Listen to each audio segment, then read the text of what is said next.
There was a study done that showed if you put fleas in a jar with the lid open, they're going to fly out.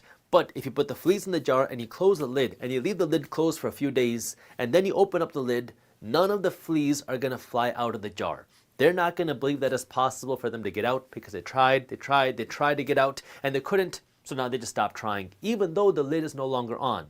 And sometimes you just need that taste of knowing that if you can break out of the boundary, nothing is your limit. You can do whatever you want, and this requires you to think a little bit bigger. I remember growing up that I used to think that if I ever made $100,000 in a year, that would be all the money in the world. I'd be like the richest person in the world, and I'd never have to worry about money again. And then I ended up hitting $100,000 in a year.